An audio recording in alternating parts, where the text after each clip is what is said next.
오늘 말씀은요, 인생의 풍랑을 다루시는 하나님에 대해서 함께 나누기를 원하는데요. 본문은 마태복음 8장 23절부터 27절 말씀입니다. 우리 함께 일어나셔서 마태복음 8장 23절부터 27절 우리 한 목소리로 읽도록 하겠습니다. 마태복음 8장 23절부터 27절입니다. 읽겠습니다. 시작. 배에 오르심에 제자들이 따랐더니 바다에 큰 놀이 일어나 배가 물결에 덮이게 되었으되 예수님께서는 주무시는지라. 그 제자들이 나와 깨우며 이르되 주여 구원하소서, 우리가 죽겠나이다. 예수께서 이르시되 어찌하여 무서워하느냐, 믿음이 작은 자들아 하시고 곧 일어나사 바람과 바다를 꾸짖으시니 아주 잔잔하게 되거늘 그 사람들이 놀랍게 여겨 이르되 이가 어떠한 사람이기에 바다와 바람이 순종하는가 하더라. 아멘. 영국에 한 선박 박물관이 있는데요. 거기에 특별한 배 한 척이 있습니다. 로이드 보험회사가 거액을 들여서 이 배를 낙찰받아서 이 박물관에 기증한 것인데요. 이 배는 1894년에 항해를 처음 시작했습니다.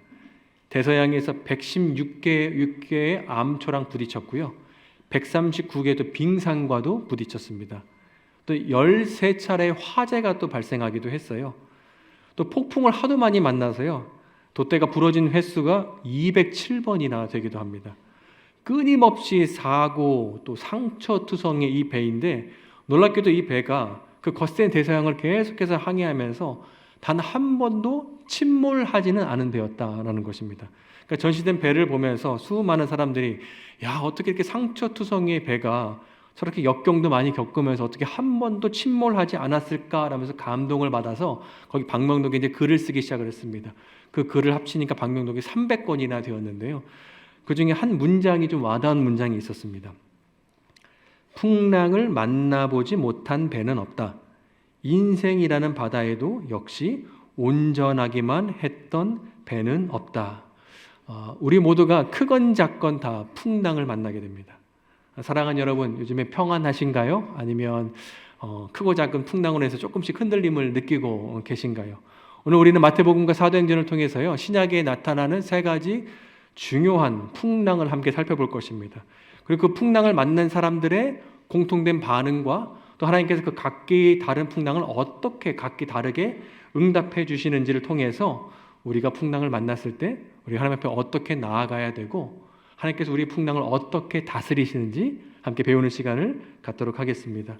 첫 번째는 풍랑을 만나는 성도의 자세인데요. 마태복음 8장 23절부터 25절 말씀입니다. 우리 함께 읽도록 하겠습니다. 시작. 배에 오르심에 제자들이 따랐더니 바다에 큰 놀이 일어나 배가 물결에 덮이게 되었으되 예수께서는 주무시는지라. 그 제자들이 나와 깨우며 이르되 주여 구원하소서, 우리가 죽겠나이다. 마태복음 8장은요, 일명 제자들의 풍랑이라고 이렇게 말합니다. 예수님과 제자들이 함께 배를 타고 지나가는데 풍랑을 만나게 됐습니다. 본문에는 이제 바다라고 기록이 되어 있는데 사실 정확한 말은 바다가 아니라 호수입니다. 갈릴리 호수입니다. 고대 시대는 물이 많으면 다 바다라고 불렀기 때문에 갈릴리 호수도 이렇게 바다라고 이렇게 불렀습니다. 그렇다면 우리는 궁금함이 생깁니다. 무슨 호수에 풍랑이 일어나는가? 근데 우리가 갈릴리 호수의 지형을 이해하면 이 상황을 우리가 이해할 수 있습니다. 갈릴리 호수는요, 서쪽에서는 아주 뜨겁고 건조한 바람이 불어옵니다. 그리고 북쪽에서는 헬몬산에서 아주 차가운 바람이 불어옵니다. 그리고 갈릴리 호수는요, 지중해보다 수면이 한 200m 정도 낮습니다. 그리고 주변이 다 산으로 둘러싸여져 있기 때문에 북쪽에서 차가운 바람과 서쪽에서 뜨거운 바람이 불면 그곳에 갇히면 돌게 되고 돌풍이 일어나게 됩니다. 그래서 종종 그곳에 풍랑이 일어나게 됐습니다. 예수님은 배에 주무시고 계셨습니다. 근데 제자들이 갈릴리 호수를 건너가다 갑자기 풍랑을 만난 것입니다. 보통 풍랑이 아니라 배가 뒤집혀져서 죽게 될 그런 상황이었습니다. 그래서 제자들이 급히 예수님을 깨우면서 말합니다. 주여 구원하소서, 우리가 죽겠나이다. 두 번째 풍랑은요, 베드로의 풍랑입니다. 마태복음 14장 28절부터 30절인데요. 우리 한 목소리로 함께 읽겠습니다. 시작. 베드로가 대답하여 이르되 주여 만일 주님이시거든 나를 명하사 물 위로 오라 하소서 하니 오라 하시니 베드로가 배에서 내려 물 위로 걸어서 예수께로 가되 바람을 보고 무서워 빠져가는지라 소리질러 이르되 주여 나를 구원하소서 하니. 또 다시 제자들이 배를 타고 건너가는데요. 이번에는 예수님이 배 안에 계시지 않았습니다. 제자들만 타고 가다가 또 풍랑을 만나게 됐습니다. 근데 저 멀리 보니까 예수님이 풍랑 위를 걸어오고 있는 것이었습니다. 그러자 흔들리는 뱃속에서 이 베드로가 엉뚱한 생각을 합니다. 나도 예수님처럼 풍랑 위를 걷고 싶다. 그래서 예수님께 요청을 합니다. 주여 만일 주님이시거든 저에게 명해서 물 위를 걸어오라고 하소서. 그래서 예수님께서 오라 하셨습니다. 그래서 베드로가 물 위를 걸었습니다. 그런데 베드로가 순간 몰아치는 바람에 무서워 겁에 빠지자 풍랑 아래로 축 빠지고 말았습니다. 그리고 예수님께 소리칩니다. 주여 나를 구원하소서. 세 번째 풍랑은 바울의 풍랑인데요. 사도행전에 나옵니다. 사도행전 27장 14절, 20절, 23, 24절 우리 함께 읽겠습니다. 시작. 유라굴로라는 폭풍이 섬 쪽에서 몰아쳤다. 어느 여러 날 동안 해도 별도 보이지 않고 거센 바람만이 심하게 불었으므로 우리는 살아남으리라는 희망을 점점 잃었다. 바로 지난밤에 나의 주님이시오 내가 섬기는 분이신 하나님의 천사가 내 곁에 서서 바울아 두려워하지 말아라. 너는 반드시 황제 앞에 서야 한다. 보아라. 하나님께서는 너와 함께 타고 가는 모든 사람의 안전을 너에게 맡겨주셨다 하고 말씀하셨습니다. 바울이 이제 3차 선교 여행을 모두 마치고 이제 선교 보고를 하려고 돌아왔는데 그만 로마 군인들에게 붙잡혔습니다. 그래서 다시 로마행으로 가는 배를 타게 된 것입니다. 근데 항해 도중에 유라굴로라는 광풍을 만나게 됩니다. 사랑하는 여러분 한번 상상해 보세요. 이 광풍이 얼마나 심했는지 여러 날 동안 해도 보이지 않고 별도 보이지 않고 광풍 속에 이 배가 있는 것입니다. 아무 소리도 들리지 않고 그 폭풍우 소리만 들리는 것입니다. 그렇게 여러 날 동안 바울이 하나님께 간절히 기도했습니다. 기도의 내용이 구체적으로 본문에 나와 있지는 않지만 바울은 분명히 제자들처럼 주님 나를 구원하소서라고 기도했을 것이고 그 이유가 바로 기도의 응답을 보면 알 수 있습니다. 기도의 응답이 이렇게 나오죠. 바울아 두려워하지 말아라. 네가 반드시 로마 황제 앞에 설 것이다. 이것은 무슨 말씀이냐면 로마 황제 앞에 설 것이다 라는 것은 네가 반드시 로마에 도착할 거야. 안전하게 도착할 거야 라는 그런 응답이었습니다. 저희는 지금까지 세 가지의 풍랑을 보았습니다. 제자들의 풍랑, 그리고 베드로의 풍랑, 바울의 풍랑입니다. 세 가지 모두 다른 풍랑이지만 제자들, 베드로, 그리고 바울이 풍랑 앞에서 보인 공통적인 반응이 있습니다. 그것은 주님 앞에 기도했다라는 것입니다. 주여 구원하소서. 저희가 죽겠습니다. 저희를 살려 주시옵소서. 우리가 인생의 거친 풍랑에서 우리가 해야 할 첫 번째 반응, 그것은 바로 주님, 저를 구원하여 주시옵소서. 저희가 죽겠습니다. 저희를 살려 주시옵소서라고 기도하는 것입니다. 2024년 작년 7월에요. 트럼프를 암살하려는 시도가 있었습니다. 미국에서는 지금까지 10명 정도의 대통령에게 암살 시도가 있었고요. 그중에 4명의 대통령이 사망했습니다. 첫 번째 케이스는 바로 링컨 대통령이고요. 마지막 네 번째는 영화와 다큐멘터리로도 많이 알려진 존 F 케네디 대통령입니다. 이 존 F 케네디 대통령이 이제 오픈카에서 암살을 당한 이후에 모든 미국 대통령 차량은 이제 지붕이 있는 차량으로 바뀌었습니다. 제럴드 포드 대통령이 이제 지붕이 있는 차를 탔습니다. 차에서 내려서 사람들을 만나서 악수를 하고 있는데 어떤 사람이 대통령 향해서 총을 쐈습니다. 총이 다행히 빗나갔습니다. 경호원들이 얼마나 놀랐겠어요? 대통령을 감싸고 이제 경호 차량으로 가서 문을 열려고 하는데 문이 열리지 않는 것입니다. 문을 두드리면서 문을 열라고 막 소리를 쳤습니다. 왜냐하면 주변에 또 다른 저격범들이 있을지 모르는 상황이었습니다.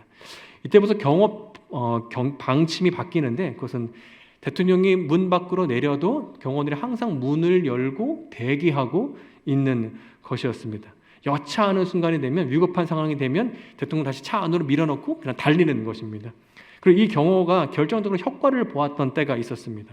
바로 레이건 대통령 때였습니다. 레이건도 저격범에 의해서 총을 맞았습니다.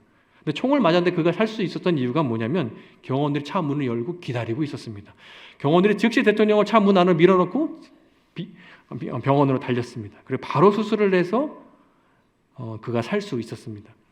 사랑하는 여러분, 경호 차량이 항상 문을 열어놓고 대통령을 기다리고 있는 것처럼 우리를 향한 하늘의 기도문이 항상 열려 있음을 믿으시기 바랍니다. 기도에 관한 유명한 두 구절이 있는데요. 제가 여러분들 외우기 쉽게 이렇게 설명하겠습니다. 33377입니다. 33377. 예레미야 33장 3절, 마태복음 7장 7절인데요. 우리 함께 읽겠습니다. 시작. 너는 내게 부르짖으라. 내가 내게 응답하겠고 네가 알지 못하는 크고 은밀한 일을 내게 보이리라. 마태복음 7장 7절입니다. 구하라. 그리하면 너에게 주실 것이요. 찾으라. 그리하면 찾아낼 것이요. 문을 두드리라. 그리하면 너희에게 열릴 것이니. 주님은 우리에게 명령하고 계십니다. 부르짖으라. 그럼 크고 은밀한 일을 보게 될 것이다. 찾으라. 두드리라. 그러면 너희가 찾게 되고 보게 될 거야. 라고 주님께서 우리에게 말씀하십니다.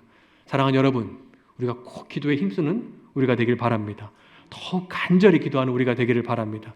늘 열려있는 하늘의 문을 향해서 언제든지 기도하며 주님께 달려갈 수 있는 저 우리 모두가 되기를 소망합니다. 두 번째는 그 풍랑을 주님께서 어떻게 다스리시는가? 주님의 방법입니다. 풍랑 앞에서 제자들이 기도했고, 풍랑 앞에서 베드로가 기도했고, 풍랑 앞에서 바울이 기도했습니다. 그리고 기도 응답하신 하나님께서요, 동일한 풍랑이지만 각기 다르게 세 가지로 응답하시는 것을 볼 수 있습니다. 이것은 풍랑을 겪고 있는 우리에게, 풍랑을 만날 때 주님께서 우리에게 어떻게 다스리시는지 알려줍니다. 우리는 인생의 풍랑을 만날 때 풍랑이 제거되는 것, 그 한 가지의 기도 응답을 위해서 우리가 기도합니다. 그러나 하나님은 성도가 풍랑을 겪고 있을 때 세 가지 각기 다른 응답을 주시면서 지금도 성도의 삶을 성실하고 신실하게 인도해 가신다는 것입니다. 첫 번째 제자의 풍랑은 무엇인가? 제자들이 풍랑 속에서 주무시고 계시는 예수님을 흔들면서 깨웁니다. 주님, 우리를 구원하여 주소서. 우리가 죽겠나이다. 그때 예수님께서 이렇게 말씀하십니다. 마태복음 8장 26절 27절인데요. 우리 함께 읽겠습니다. 시작. 예수께서 이르시되 어찌하여 무서워하느냐? 믿음이 작은 자들아 하시고 곧 일어나사 바람과 바다를 꾸짖으시니 아주 잔잔하게 되거늘 그 사람들이 놀랍게 여겨 이르되 이가 어떠한 사람이기에 바람과 바다도 순종하는가 하더라. 예수님께서 풍랑을 꾸짖으셨습니다. 그러자 즉시 그 풍랑이 잠잠해졌습니다. 문제가 사라졌습니다. 풍랑 속에서 기도했더니 주님께서 풍랑을 제거해 주시는 것입니다. 풍랑을 사라지게 한 것입니다. 두 번째 풍랑은요, 베드로의 풍랑입니다. 풍랑이를 걷던 베드로가 순간 몰아치는 바람에 겁을 먹고 그만 풍랑 위로 빠지게 되었습니다. 예수님께서 그의 손을 잡아주십니다. 마태복음 14장 31절인데요. 우리 함께 읽겠습니다. 시작. 예수께서 즉시 손을 내밀어 그를 붙잡으시며 이르시되 믿음이 작은 자여 왜 의심하느냐 하시고. 이번에는 풍랑을 잠잠케 하신 것이 아니라 풍랑은 그대로 있는데 예수님께서 물에 빠진 베드로를 건져내셔서 주님께서 베드로와 함께 그 풍랑 위를 지금 걷고 있는 것입니다. 우리가 인생의 거친 풍랑 속을 걸어갈 때 우리가 주님께 기도합니다. 주님 살려주세요. 저희가 무섭습니다. 두렵습니다. 기도합니다. 근데 예수님께서 풍랑을 잠잠케 해주시는 것이 아니라 우리 손을 꽉 붙잡고 일으켜 주시는 것입니다. 주님과 함께 풍랑 위를 걷게 하시는 것입니다. 예수 손을 잡고 풍랑 위를 걸어가니까 풍랑 속에 있을 땐 그렇게 무섭고 두렵고 죽을 것만 같았는데 전능하신 주님께서 내 손 꽉 붙잡으시고 풍랑 위를 함께 걸어가니까 그렇게 무서웠던 풍랑이 더 이상 나를 괴롭히는 풍랑이 되지 못하는 것입니다. 내 손이 주님 손에 꽉 붙잡혀 있으니까 내가 풍랑 위를 걸어가니까 더 이상 나를 위협하는 공포의 풍랑이 되지 않는 것입니다. 창조주 예수님께서 풍랑 위를 나와 함께 걸어가시니까 그분의 능력이 나에게 임하니까 더 이상 그 풍랑이 두렵지 않은 풍랑, 걸을만 하네? 라는 풍랑으로 바뀌게 되는 것입니다. 세 번째 풍랑은요, 바울의 풍랑입니다. 바울이 로마로 가는 배에서 유라굴로라는 풍랑을 만납니다. 예수님께 기도합니다. 광풍이 너무나 심해서 여러 날 동안 태양도 보이지 않고 별도 보이지 않는 상황입니다. 그리고 타고 있던 배가 부서져서요, 멜리데라 섬에 도착합니다. 사도행전 28장 1절인데요. 우리 함께 읽겠습니다. 시작. 우리가 구조된 후에 안즉 그 섬은 멜리데라 하더라. 이들이 지금 이제 로마로 가고 있는 상황입니다. 이들의 계획 속에는요, 멜리데라 섬으로 가는 게 아예 없었습니다. 근데 풍랑을 만나게 되자 이들이 멜리데라 섬으로 가게 되었습니다. 그리고 그곳에서 바울은 섬 사람들에게 예수님을 전하게 됩니다. 하나님께서는요, 때로는 풍랑을 통해서 바울의 계획에 없던 새로운 일을 시작하기도 하신다는 것입니다. 베데스다 연못에 38년 된 환자가 있었습니다. 예수님께서 그를 보시고 말씀하셨습니다. 네가 낫고자 하느냐? 그때 그가 말합니다. 물이 움직일 때 나를 물에 넣어주는 사람이 없어서 내가 가는 동안에 이미 다른 사람이 먼저 물속에 들어갑니다. 이 말은 뭐냐면 여전히 내 인생의 해답은 저 베데스다에 있습니다 라는 것을 전제하면서 지금 말하고 있는 것입니다. 예수님, 물이 요동칠 때에 저를 좀 부축해 주셔서 제가 가장 먼저 저 연못에 들어갈 수 있도록 저를 도와주시옵소서. 예수님 혼자서 좀 부축하기 힘들면 예수님 옆에 건장한 12명의 청년이 있는데 함께 도와주시면 아마 제가 제일 빨리 저곳에 들어갈 것 같습니다. 예수님은 그저 제가 빨리 저 해답이 있는 베데스다에 빨리 들어갈 수 있도록 도와만 주시면 부축만 해주시면 됩니다. 예수님이 할 일은 거기까지입니다. 그 다음부터는 제가 알아서 하겠습니다 라는 그런 말이었습니다. 그러나 예수님은 그의 인생의 문제를 해결할 다른 해답을 갖고 계셨습니다. 너의 문제의 해답은 저 베데스다 연못이 아니라 바로 내가 너의 인생의 해답이다 라는 것입니다. 그리고 예수님은 38년 된 환자가 전혀 생각하지 못한, 지금까지 한 번도 생각하지 못한 그 말씀을 지금 그에게 하십니다. 일어나 네 자리를 들고 걸어가라. 이사야 43장 16절 19절인데요. 우리 함께 읽겠습니다. 시작. 나 여호와가 이같이 말하노라. 바다 가운데 길을 큰 물 가운데 지름길을 내고 보라 내가 새 일을 행하리니 이제 나타낼 것이라. 너희가 그것을 알지 못하겠느냐? 반드시 내가 광야의 길을 사막의 강을 내리라. 전능하신 하나님께서 지금 우리에게 말씀하십니다. 길이 없는 바다와 큰 물과 광야에 내가 길을 낼 거야. 더 나아가서 지름길을 낼 거야 라고 말씀하십니다. 물이 없는 사막에 내가 흐르는 강을 낼 거야. 그분이 바로 우리 하나님 아버지십니다. 우리 하나님은 풍랑 중에서 나의 계획이 없던 새로운 일을 시작하시는 분이십니다. 우리는 풍랑이 없어지는 그 한 가지, 저 베데스다만 바라보면서 기도하지만 하나님은 우리를 향한 수많은 수를 갖고 계심을 믿으시기 바랍니다. 과학자들에 따르면요, 이 가로 30cm, 세로 30cm 이 박스 있잖아요. 이 박스 안에 모래를 채우면 5억 개의 모래가 들어간다라고 합니다. 이 박스가 점점 더 커지면 모래가 많이 들어가겠죠. 사막에 얼마나 많은 모래가 있습니까? 애리조나 사막인데 정말 많은 모래가 있고요. 또 해변가에, 바닷가에 얼마나 많은 모래가 있습니까? 그 모래를 합치면 셀 수 있을까요? 하나님이 우리를 향한 그 생각이 어떨까요? 시편 기자는 이렇게 말합니다. 시편 139편 17절 18절인데요. 우리 함께 읽겠습니다. 시작. 오 하나님이여 주의 생각이 내게 너무나 귀합니다. 그 수가 얼마나 크고 많은지요. 내가 다 셀 수 있다면 모래알보다 많을 것입니다. 깨어나 보면 나는 여전히 주와 함께 있습니다. 작은 모래 상자 안에 5억 개의 모래알이 있는데 전 세계 수많은 사막과 해변가, 바다에 얼마나 많은 모래가 있을까? 그런데 우리를 향한 하나님의 수가, 그 생각이 모래알보다 많다라고 말씀하십니다. 사랑하는 여러분, 우리가 풍랑 속에서 기도할 때 하나님께서 우리에게 어떻게 응답하실지 모릅니다. 기도하는 성도의 풍랑을 한 번의 말씀으로 제거하시면서 응답하실 수도 있고요. 아니면 풍랑은 여전히 존재하는데 예수님께서 우리 손을 잡아주실 때 풍랑이 더 이상 나를 위협하는 풍랑이 되지 못하게 우리가 함께 풍랑 위를 걸을 수도 있고요. 아니면 풍랑을 통해서 나의 계획이 없던 새로운 하나님의 일을 나를 통해서 시작하기도 하신다라는 것입니다. 그러나 중요한 것은 창조주 하나님께서 기도하는 자녀의 인생에 끼어들어오신다는 것입니다. 우리는 교회 박강림 목사님의 설교 중에 이런 말씀하시더라고요. 김혜수 씨가 나온 슈룹이라는 사극 드라마가 있었어요. 근데 한 양반이 자기 여종을 겁탈하고 오히려 그 여종에게 모든 죄를 이제 뒤집어 씌우는 장면이 나왔습니다. 그때 김혜수 씨가 등장하여 양반을 이제 질책합니다. 근데 김혜수 씨가 왕비인 줄 모르는 이 양반이 자신을 질책하는 그녀에게 화가 나서 옆에 있는 종들에게 몽둥이로 그녀를 때리라고 이렇게 얘기를 하는 것입니다. 근데 그때 저 멀리서 한 신하가 중전마마 하면서 달려오는 거예요. 아니 분위기가 이제 반전이 되는 그런 상황이죠. 근데 이 양반이 중전마마에게 무릎을 꿇고 막 벌벌벌벌 떨면서 중전마마 죽을 죄를 졌습니다. 용서해 주세요 라면서 간구합니다. 그래서 중전마마가 틀렸다. 용서를 구할 대상이 내가 아니라 그녀다 라고 말해요. 그 양반이 딱 고개를 돌려서 그 여종에게 무릎을 꿇고 사과합니다. 근데 그러면 여종이 좀 좋아할 것 같은데 이 여종의 얼굴이 하얗게 겁에 질리면서 왕비에게 그만해달라고 말리는 거예요. 중전마마 그만 멈춰주세요. 중전마마 떠나고 나시면 제 인생 더 가혹해집니다. 그때 왕비가 여종에게 말합니다. 내 이미 너의 인생에 끼어들었다. 이 말은 걱정하지 마. 나 너 홀로 놔두지 않아.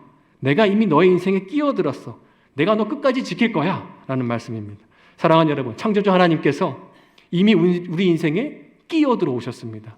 기도하는 성도의 인생에 끼어들어 오셨습니다. 하나님을 아버지라고 부르는 구원받은 성도의 인생에 끼어들어 오셨습니다. 그리고 그분께서 가장 좋은 길로, 가장 완전한 길로 우리의 삶을 인도해 가십니다. 기도하는 성도의 풍랑을 한 번의 말씀으로 제거하시면서 인도하실 수도 있고요. 아니면 풍랑은 여전히 존재하는데 그 전능하신 주님께서, 부활의 주님께서 내 손 꽉 잡아주시고 함께 풍랑 위를 걸어갈 때 그 풍랑이 더 이상 나를 위협하지 못하는 공포의 풍랑이 되지 못하게 내 손 꽉 잡아주시고 함께 동행하기도 하시고, 아니면 풍랑을 통해서 나의 계획에 없던 새로운 하나님의 일을 나를 통해서 시작하게 하기도 하신다라는 것입니다. 사랑하는 여러분, 하나님께서 우리의 인생을 어떻게 인도하실지 모릅니다. 그러나 중요한 것은 우리 좋으신 아버지 하나님께서 이미 우리 인생에 끼어들어 오셨고 그분께서 기도하는 성도의 인생에 가장 좋은 길로, 가장 완전한 길로 인도하실 줄로 믿습니다. 그 하나님 신뢰하고 이번 한 주간도 주님께서 주시는 능력과 힘과 쉼으로 살아갈 수 있는 저 우리 모두가 되기를 소망합니다.